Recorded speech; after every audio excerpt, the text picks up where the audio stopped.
మాతృదేవోభవ, పితృదేవోభవ, ఆచార్య దేవోభవ. యూనికోరం ప్రేక్షకులకి మీకు ఎందుకు పరగా నమస్కారాలు. ఈరోజు మీ ముందు మృగశిర నక్షత్రంతో వస్తున్నాను. ఈ మృగశిర నక్షత్రం అంటే దైవగణం, యోని పాము. ఈ నక్షత్రంలో జన్మించిన ఏ పాదములో జన్మించిన అయినా సరే దోషము లేదు, అన్ని పాదములు మంచివే. ఈ నక్షత్రంలో జన్మించిన శిశువుకి 4 పదాల్లో 4 అక్షరాలతో 4 ప్రథమాక్షరాలతో పేరు పెట్టాల్సిన అవసరం ఉంది. మొదటి పాదంలో జన్మించినట్లయితే శిశువుకి వెంకటేశ్వరరావు. రెండో పాదంలో ఓ అంటే వకారంతో వచ్చే ఓ అన్నమాట. మూడో పాదం కాకు దీర్ఘిస్తే కామేశ్వరరావు. నాలుగో పాదం కి కాగుడిస్తే కిరణ్. అంటే 4 పాదాలకి కలిపి 4 అక్షరాలు. ఒక్కొక్క పాదంలో ప్రథమాక్షరం ఓ కి అని రావాలి. వెంకటేశ్వరరావు. ఓ అంటే ఓకారం, వాకారంతో వచ్చే ఓ మీద రావాలి. మూడో పాదం కామేశ్వరరావు, మొదటి అక్షరం కా రావాలన్నమాట.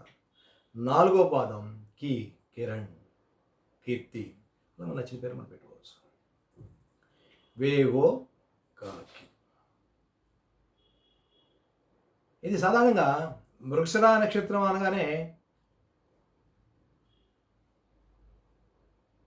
అన్ని పాదాలు మంచివే. అయితే మృగశిర నక్షత్రం ఇది కుజ నక్షత్రం, మంచి పవర్ఫుల్ నక్షత్రం. ఈ మృగశిర నక్షత్రంలో పుట్టిన వాళ్ళు ఎలా ఉంటారంటే సాధారణంగా ఏ పాదం అందైనా జన్మించినను కోపసోవాయి, కుట్లత్వం గలవాడు, అలాగే కొద్దిగా చోరత్వం, స్వార్థం, తన మాటే నెక్కించుకునేవాడు, జాలి, దయ, కరుణ లేని వ్యక్తి.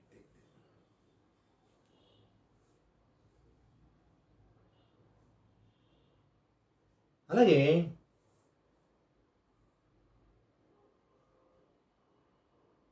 జన్మస్థలం వీడి సుదూర ప్రాంత నివాసాలు చేయవాడు.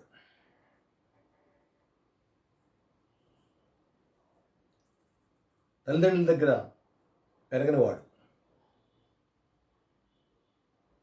అదేవిధంగా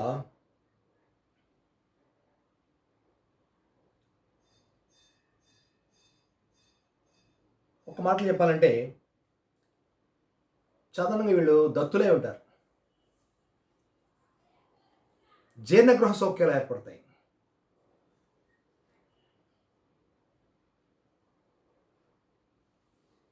అన్యుల ఆస్తి చేజిక్కించుకునేవారు, తల్లిదండ్రులను చూడనివారు, సోదరులతో వైరం కలవారు, ఈర్ష్య, అసూయ, ద్వేషాలతో ముందుకెళ్ళేవారు, ఎల్లప్పుడూ తను, తన కుటుంబం, తనవారు అని పాకులాడగలవారు. ఏ పనైనా ప్రారంభిస్తే 1-10 సార్లు తవ్వుకుని తనకు తాను అన్వయించుకొని ఏం చేయాలి ఏంటని మదనపడుతూ ఎదుటి వాళ్ళ బుర్రలు కూడా తినేసి ఎదుటి వాళ్ళ సలహాలు కూడా తీసుకున్నట్లు నటించి ఆఖరికి తన మార్గంలోనే తను ఎంచుకున్న తన మనసులో ఏదైతే అనుకున్నాడో తన మార్గము ద్వారా ముందుకు వెళ్ళేవాడు. కుట్లత్వం ఎక్కువ అనే మాట నాకు చెప్పబడింది కదా. మంచి వ్యక్తి భార్యగా ఉంటుంది. వీరు కూడా సుందరులు, మంచి రూపురేఖలు గలవారనే మాట చెప్పబడుతుంది.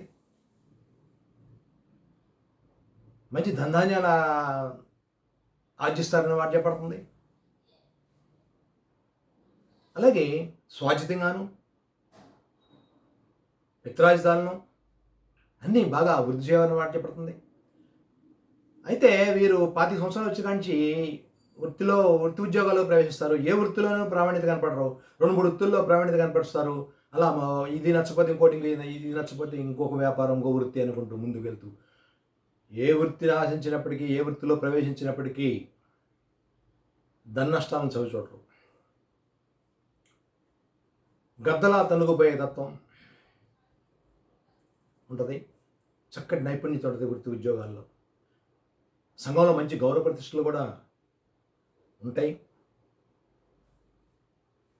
గౌరవ ప్రతిష్టల కోసం పోగలాడతారు. దైవచింతన, దైవభీతి ఉంటుంది. అలాగే ధర్మ కార్యాచరణలు కూడా ఎక్కువ చేస్తారు.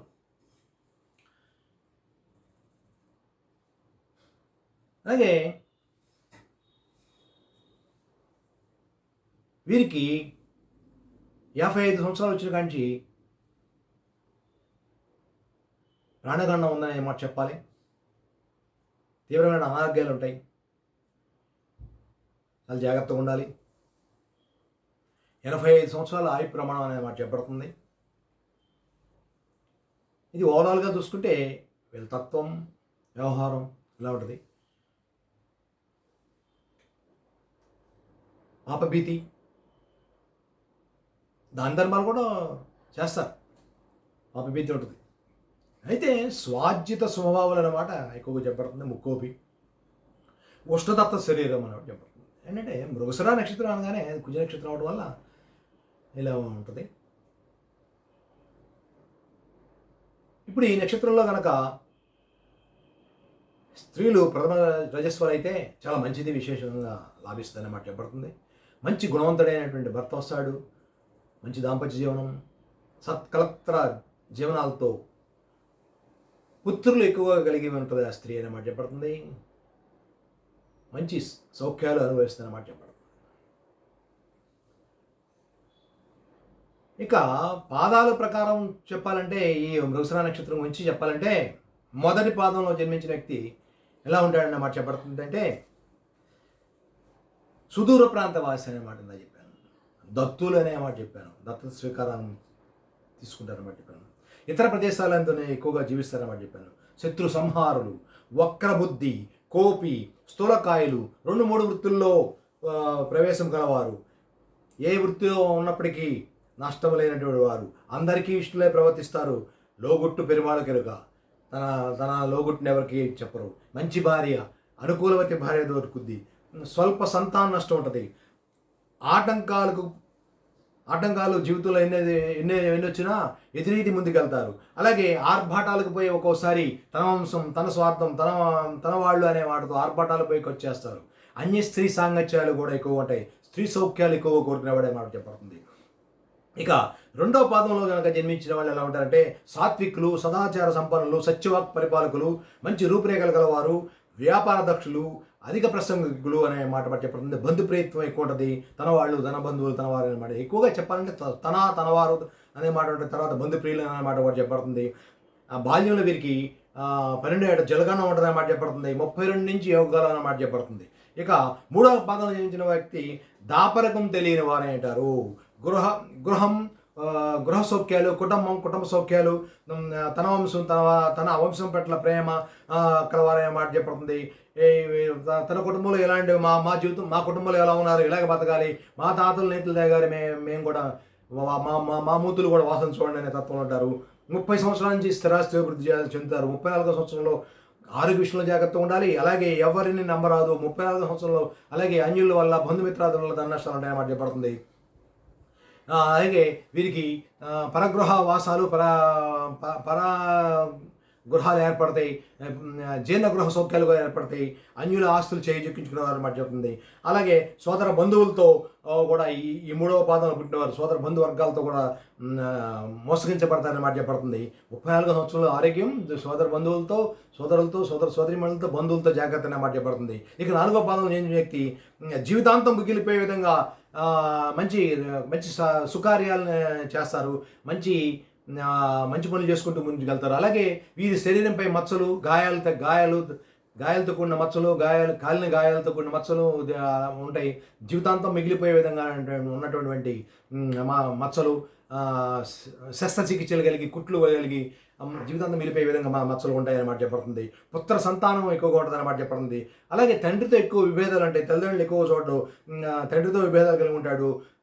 అలాగే ప్రథమ పుత్రుడితో కూడా విభేదాలు కలిగి సుదూరంగా ప్రథమ పుత్రుడితో దూరంగా ఉంటాడు. 48వ సంవత్సరం జీవితంగా అభివృద్ధి ఉంటుంది. ఇతను కూడా నా 2-3 వృత్తుల్లో ప్రవేశం కలిగి ముందుకెళ్తాడు. మొత్తం మీద ఏ పాదమైనా వీరు అన్యుల ఆస్తి చేజిక్కించుకునే వాళ్ళని మాట చెప్పబడుతుంది. జీర్ణ గృహాలు ఎక్కువ ఉంటాయి మాట చెప్తుంది. స్వార్థపూరిత వాతావరణంలో ఉంటారని మాట చెప్పబడుతుంది. వీరికి శని దశలో మారకం అనే మాట చెప్పబడుతుంది. అలాగే శని శని దశలో మారకం అనే మాట చెప్పబడుతుంది. కానీ పుట్టిన లగ్నం బాగుండి, అలాగే అష్టమాధిపతి బాగుండి, అలాగే శని మంచి స్థానంలో కనుక ఉండి, శని ఉచిస్థితిలో కనుకుంటే కనుక మంచి ఆయుర్భాగ్యాలతో 85 సంవత్సరాల పైగా జీవిస్తారని మాట చెప్పబడుతుంది. అదేవిధంగా వీరికి 55 సంవత్సరంలో కూడా కొద్దిగా గంటలు ఉన్నాయన్నమాట. శని మహాదశలో గంటలు ఉంటాయన్నమాట చెప్పబడుతుంది. శని దశాంతరాల్లో వీరికి ఆరోగ్య లోపాలు ఉంటాయనే మాట చెప్పడం జరిగింది. అలాగే వీరి ఈ నక్షత్రం దేనికి ఉపయోగపడుతుంది అంటే చాలా శుభ కార్యక్రమాలకు ఉపయోగపడుతుంది. గృహ